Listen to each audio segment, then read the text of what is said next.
अस्सलाम वालेकुम प्यारे दोस्तों, इस नचीज़ का सलाम कबूल कीजिए। उम्मीद है आप खैरियत से होंगे। आज हम बात करने जा रहे हैं हज़रत इसराफील अलैहिस्सलाम की, जिनका शुमार उन चार बड़े फरिश्तों में से होता है जो अल्लाह ताला के इंतहाई करीब हैं। आगे बढ़ने से पहले तमाम दोस्तों से गुजारिश है, हमारा चैनल कैनाट टीवी सब्सक्राइब करें और घंटी का बटन भी दबा दें ताकि आपको रोज़ाना की नई वीडियो मिलती रहे। दोस्तों, हज़रत इसराफील और अल्लाह ताला के बीच सिर्फ 7 नूरी पर्दों का फासला है।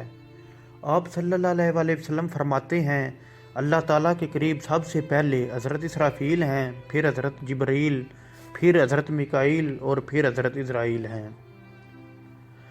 हज़रत इसराफील अलैहिस्सलाम के पार तमाम फरिश्तों से ज़्यादा हैं और इस कदर फैले हुए हैं।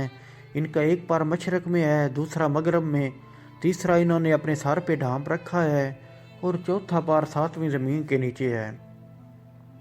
दोस्तों, हदीस में आता है, जो सूर खुदा ताला ने इनको फूंकने के लिए दे रखा है वो शीशे के मोती का बना हुआ है और उसमें इतने सुराख हैं जितनी कि तमाम रूहें और सांस लेने वाले इंसान।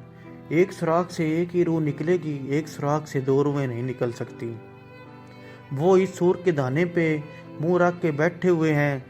कहा जाता है वो दाना इतना बड़ा है जितनी ज़मीन और आसमान की गुलाई है। इससे आप हज़रत इसराफील के जिस्म जुस्से का अंदाज़ा करें कि इनका जिस्म जुस्सा कितना बड़ा होगा।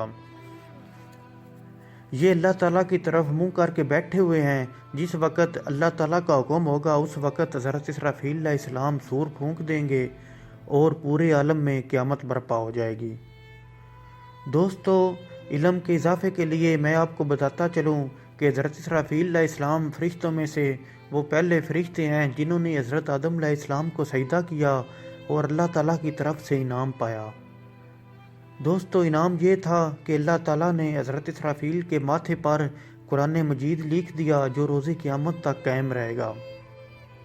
प्यारे दोस्तों, हमें भी चाहिए हम भी अल्लाह ताला के हुक्म की तामीर करें और रोज़े महशर को अपने परवरदिगार से इनाम पाएँ।